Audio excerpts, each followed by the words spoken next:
Good morning and welcome to Bready Cricket Club in the northwest of Ireland. And unfortunately, despite this quite glorious sunshine that we have in the background, we unfortunately have no play to start this, the first day of the second Test Triangle Inter-Provincial T20 Festival here.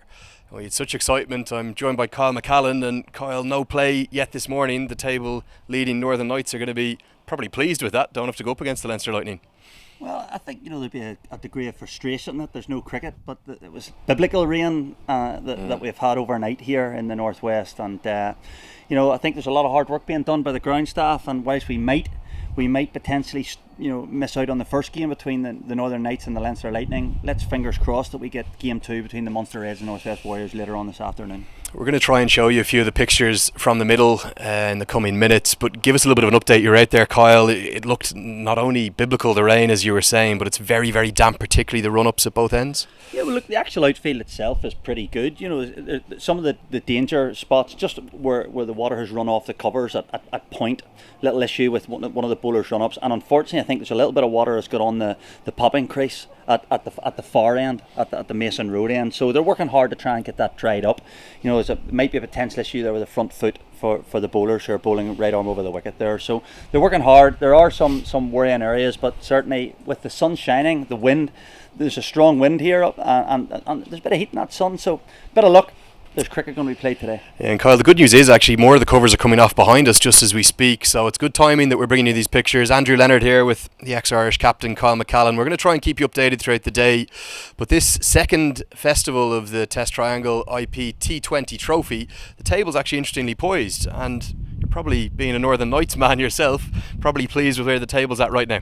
Yeah, look, obviously the Knights had a very good, first weekend down in Pembroke where they won all 3 games. As you can see, they're out in front, and probably from a Leinster Lightning point of view, they wanted to play today to get, to try and claw some of that back. And it's good. I think overall, it's good to see both the 3-day championship, the T20 champ, the 50 over championship be much more competitive. The Lightning have dominated it since its inception, and certainly the Northern Knights as a T20 outfit look strong. A lot of strong hitters, right throughout the order, and obviously for today, the missing of Kevin O'Brien for the Lightning with that hamstring injury is going to be a big blow to them. Yeah, we'll talk a little bit about the squads in a second, but all 3 of the trophies very much up for grabs at the moment. The championship, because of all the rain that's been about, we haven't had any results yet, but the bonus points and the draws are making that table look very tight. The 50 over Cup is also going to look like it's going to go right down to the very final game, but this T20 trophy, the Knights could be in line to win the first trophy of the year. Yeah, from a Northern Cricket Union point of view, it'd be brilliant, and certainly we performed very, very well in Pembroke. Some very strong wins.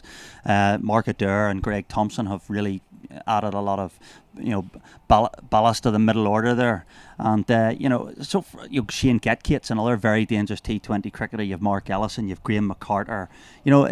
It's a strong looking Northern Knights side, and I know Simon Johnson's worked very hard to put that together. But the pleasing thing for me, even look at the Munster Reds side, there's a lot of very talented young cricketers in that outfit, and from a Cricket Ireland point of view, we must grow our pool of talent, particularly with the qualifiers coming up. It's imperative that we spend as much time watching our best T20 cricketers to make sure we get our best 15 players for that squad. Yeah, you're joining us live here from Bready Cricket Club in the northwest of Ireland. Right now we have no play. I'm talking with Kyle McCallan, the ex played. It'll be a reduced overs match, hopefully game 2 later on this afternoon. The home side, the Northwest Warriors, the big Friday night crowd, Kyle, they're going to play the Munster Reds, so it's the table toppers. But let's have a talk about the squads, and particularly the 2 squads that we were going to look at today, starting off with the Leinster Lightning. Kevin O'Brien out and Merion's Michael Lewis coming in.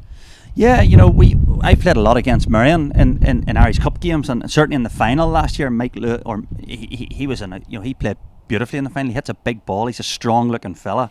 Certainly his forearms like my thighs, I have to say. No, that's not hard, Andrew. But from my point of view, it'll be interesting to see how he goes. He's an exciting talent. And you look at that Leinster side, there's a lot of guys there under Andrew Balbirnie. He's probably the best batter in Ireland, in multi-format at the minute. And it's great to have a look at these squads. And it was exciting for me today to come and look at some of the guys who are on the fringes. There's a few Leinster boys who are playing for the Northern Knights. David Delaney being a very exciting talent. The word coming back to me is that he's bowling rockets. He's bowling very quick. He's edging up towards 90 mile an hour, and these are the guys with a point of difference that I think the senior Irish men's team are really crying out for. Yeah, talking about that Northern Knights squad, I was at the Alan Murray Cup to come and exhibit his skills on a bigger stage. And if we do get some play, surely a lot of these players on the fringes of the Irish squad, you think about the likes of Barry McCarthy coming back into the selection with a 5-wicket haul there at North County, are these sort of guys dying for play to get their name in the mix for that ICC T20 World Cup qualifier out there in October in a couple of months' time? Without a shadow of a doubt, Barry McCarthy got 5 wickets there at the Inch in the last 3-day game. He's performing very well for club and province. And what we have to have from an Irish cricket point of view is we have to have competition for places. We have to, competition for places is the biggest driver of high performance. So the fact that Barry McCarthy's banging on the door and he's just at the moment not getting in, he's hungry to get back in. That means the guys that are currently in place have to, they have to perform, they have to work hard, they have to train hard, they have to. That's got to be good for Irish cricket going forward. Let's look at the two of the squads. 2 changes for the Munster Reds. Oliver Newton and Gregory McFall, both in. Oliver Newton, the professional from Merrion Cricket Club, and that's unfortunately Eddie Richardson, a nasty injury down in the T20 game, and Max Sorensen. So those 2 experienced Irish internationals missing out, but good opportunities, particularly for Gregory McFall, the local man. Yeah, I haven't seen a lot of Gregory McFall. I know he's a big, tall, he has potential to bowl fast. I know he's had a few back issues and a few injury concerns. I think he missed out in the under-19 qualifiers there due to that. So Gregory McFall is going to be somebody who, will probably, if I was him, I'd be wanting to perform well for the Munster Reds against the Northwest Warriors to turn around to Ian McGregor and say, why am I not playing for my hometown province? And talking about the local squad last, the one the home crowd are going to be looking to get behind at this afternoon start, the 4 o'clock start, the Northwest Warriors playing that Munster Reds. Will Small coming in from the Irish under-19s to take the gloves, and William Porterfield in superb form for them. Well, you say form is temporary and class is permanent, and William Porterfield showed that during the week with 95 not out in the rain curtailed 3-day game. Just missed out on the 100. Just missed out, take his runs aside, I think William Porterfield brings so much more to the Northwest Warriors setup. His experience, he's been there both for Ireland and for Warwickshire, so he's a vital cog in that wheel. And you look at Andy McBride there, I firmly believe a strong Northwest means a strong Ireland team. And I'm looking forward to tonight. Hopefully get the cars up round here, the horns beeping every time that boundary's hit, that famous Northwest sort of the song that accompanies them. And let's hope that the weather seems set fair now. There's heat in that sun, Andrew, so I'll be very hopeful a game of cricket this afternoon. Yeah, there absolutely is, and you can see just in between our 2 big bellies, Kyle, we can see that there's a bit of activity in the background, and that means that the ground staff are doing their very best for us. We're going to try and bring you some of those pictures you can see from above there. The covers, certainly the roll-on covers, have fully come off. The sheets on the side still staying on. I think the big concern is going to be about the run-ups, but for the moment we're going to leave you now, and we're going to come back to you with an update probably ahead of the second match. And hopefully, if we can get play in this first match, it will be shortened. Keep an eye on @Ireland Cricket on Twitter. Get over to the Facebook page as well for Cricket Ireland, and we will bring you the very latest, but we will stay on air throughout, and whenever we get any play, you'll be the first to hear about it.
Think this is fun for me?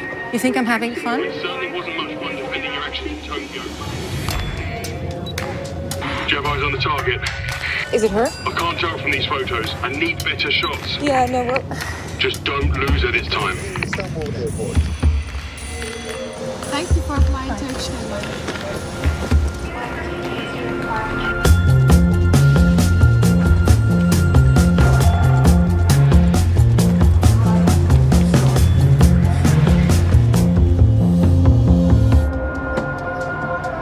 You waiting for someone? Nope. Just looking.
Welcome back here to Bready Cricket Club in the northwest of Ireland. Andrew Leonard here, and unfortunately bringing you bad news.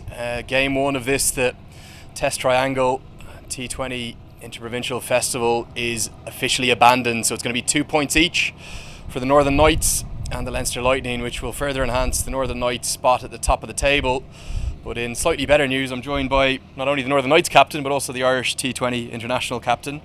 Bad news from the middle, but hopefully maybe some further play in the days and afternoon to come. Yeah, I mean, it's pretty wet out there. Obviously, very frustrating for everyone involved, although I suppose 2 points probably enhances our chances a little bit of winning this particular competition. But I think we've got to be aware in trouble as well. But hopefully, with a little bit of drying weather around, something might be able to happen there. Tell us a bit about the Inter-Provincial season so far. It's your first season back from county cricket fully and properly. You've come back to Belfast, and your Knights side has been really impressive, potentially in with a chance of winning all 3 trophies. I know you haven't won any of them yet, but could you do a treble this year? I don't know. I suppose one game at a time. That's probably what Fergie told the lads in '99. So, yeah, look, I did an interview earlier in the week there with Johnny Morton, and we're pretty confident how we line up at the minute. I think we've got match winners throughout the side. It's been a long time coming. I suppose a lot of hard work put in by Simon Johnson over the last 2 or 3 years, and I think we're starting to see the rewards of that now as well. We've also been lucky enough to be able to train on grass wickets a lot in the north, and some of the clubs have been really good to us. Instonians, Woodvale, Civil Service North. We've been able to get out on grass possibly more than the other unions have. So I think that's been a real help to us in how we've played our cricket this year. We are, as I said, confident how we line up in the all 3 formats. I think man for man, I wouldn't change many players. So yeah, it's been pleasing. That side of it, I've enjoyed definitely the success we've had. There has been some frustrating parts as well. I think there's been a bit of a lack of cricket with the weather and stuff, and I find a big change for you coming back from county cricket as well. Yeah, obviously you do tend to get better weather over in England, but the covers are probably a little bit better, and the general facilities. Yeah, general facilities probably, and that's Cricket Ireland are trying, and the clubs try hard over here, and it's not.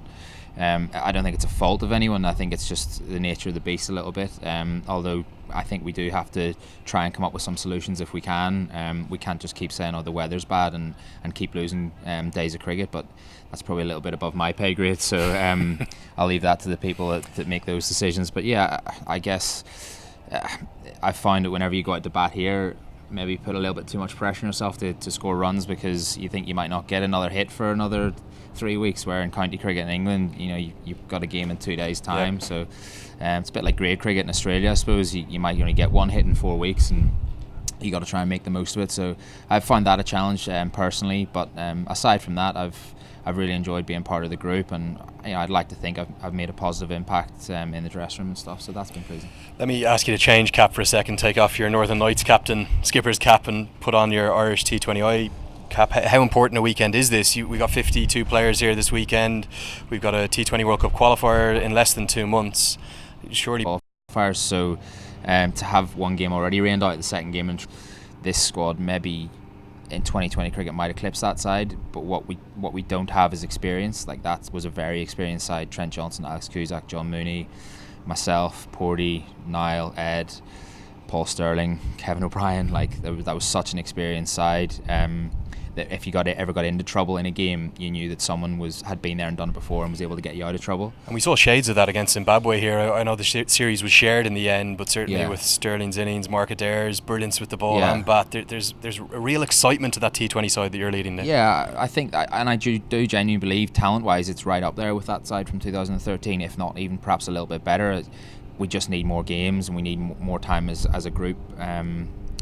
Or need as much time as a group as we can possibly get before those qualifiers, because talent will only get you so far, but I do believe that once we get to those qualifiers, we should hopefully be in a good place to go on and qualify. So after this weekend, we'll see what happens in September, but exciting news with the Tour of Oman, a five nation tour. You're going to play against some of the other contemporaries like Scotland, Nepal, Oman. That should be perfect preparation going into what's going to be a very competitive T20 World Cup qualifier in the UAE. Yeah, key.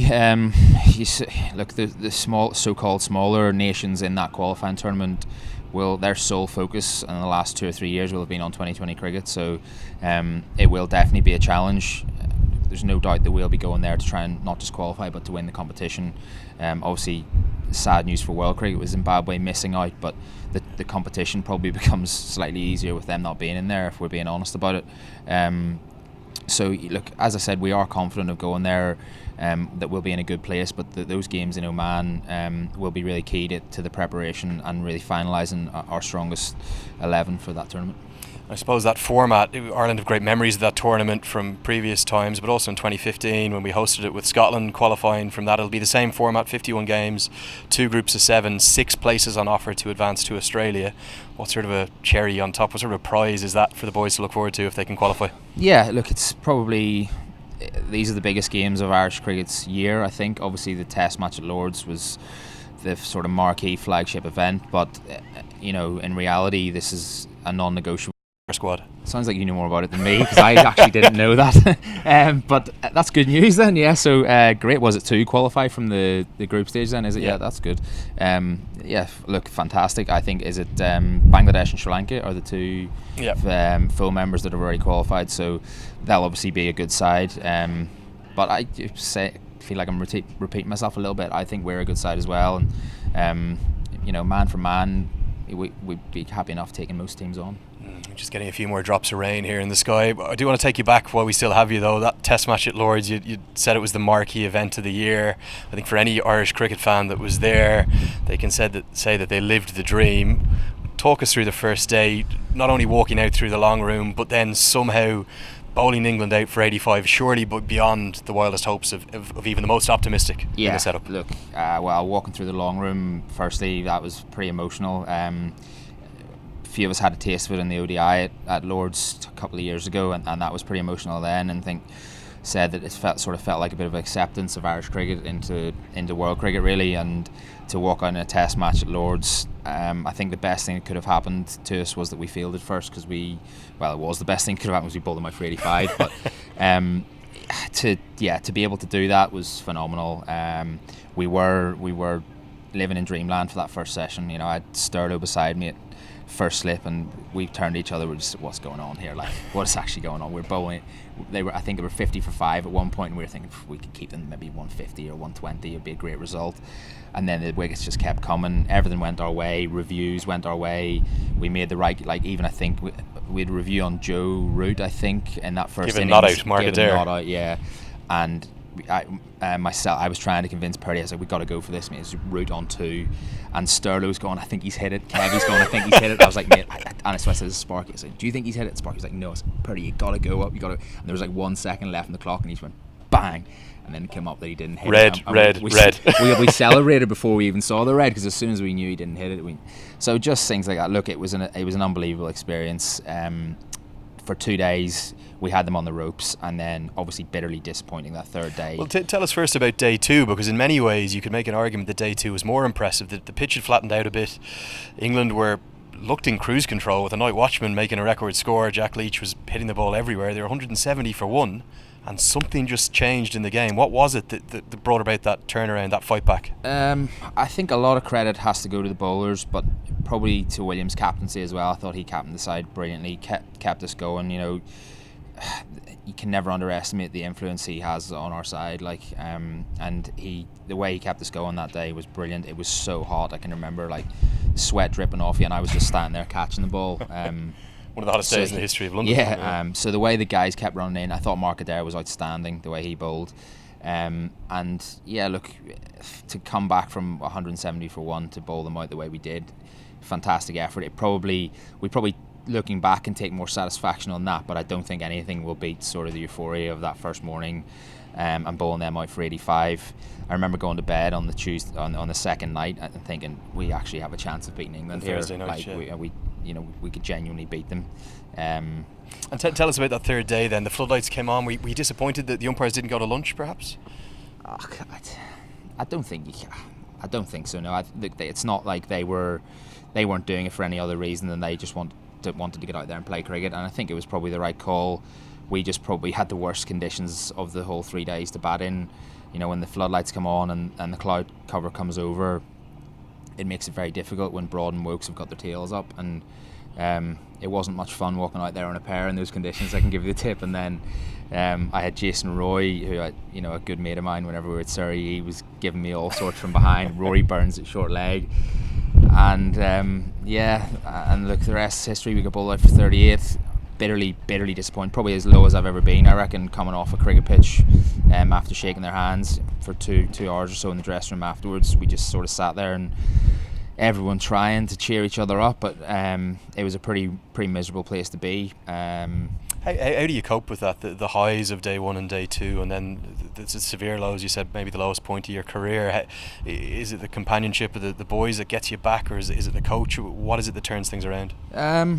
Yeah, look, you're playing with some really good mates. That helps definitely. As I said, for probably an hour and a half, nothing was really said, and then so we had time to sort of just be gutted and timed ourselves. And then again, William sort of sat up and spoke, like he said, you've got so much to be proud of here. We've taken England on in their own backyard at the home of cricket, and for 2 days we had the better of them, and then basically just a 45-minute period, things went belly up, and they obviously showed their class, and they were in all honesty too good for us. But I thought the press coverage we received, people on radio and TV, I think it was Mike Atherton said, or might have been Michael Vaughan, one of them said that England would have defended 180 against anyone in the world in those conditions. Now they might not have been bowled out for 38, and we're in no way accepting that was good enough or anything, but I think we can take some heart in the fact that they probably would have defended 180 in those conditions against anyone. Was it almost the biggest compliment that was paid to you, that the way England came out on that third morning, there was a real fire in their belly? Obviously Stuart Thompson got the wicket first ball to set up the chase of 180 for Ireland, but then they came out with an aggression that I haven't seen at almost any level. They did not want to lose that game under any circumstances. Yeah, I think they were probably panicking a little bit that Ireland had a chance to beat them, and that's credit to the way we played for the first 2 days, definitely. Probably the worst thing that could have happened is Tonga taking that wicket first ball of the day, to be fair. If they'd have scraped another 20 and then the lights had come on for a little bit later, and we might have had more of a chance. I think the lights probably had to stay away for a long time for us to have a chance. But look, the way Broad came on, bowled, real aggression. He was really pumped. And probably a feather in our cap that they came out like that. Yeah, but it doesn't really make it much easier to swallow. Yeah, look, that's Gary Wilson, the Irish T20I captain, talking to us about that historic occasion, the Lord's Test match. But the moment, the news from Bready is, unfortunately, as we've said, that the first match is going to be abandoned here. It has been abandoned, so it's 2 points each. It extends the Northern Lights lead at the top of the Test triangle, IPT20 Inter-Provincial table. And we're going to bring up that table for you on your screen now as well. We're going to thank you, Gary, for your time. Sure. We'll maybe hear from you a little bit over the coming days, and hopefully we'll actually have some cricket. But at the moment, it's the current table shows the Northern Lights on top, and on top by a distance. So they're in the pole position to claim the first Inter-Provincial title of the year. That would be the first of 3 that they could claim. And that points table there, you can see they're now on 15 points. Leinster Lightning 8 points, so they're going to need to win their last 2 to be in with a chance of challenging. And of course the Northwest Warriors will probably need to win all 3. They'll have a chance this afternoon. It's going to be 4 o'clock. The Northwest Warriors against the Munster Reds. Andy McBrien's Northwest Warriors, the home side. Let's hope the weather continues to clear up. But for the moment, I'm going to bid you farewell from here. We'll come back to you at 4 o'clock with the next update. Hopefully we'll have some cricket this afternoon.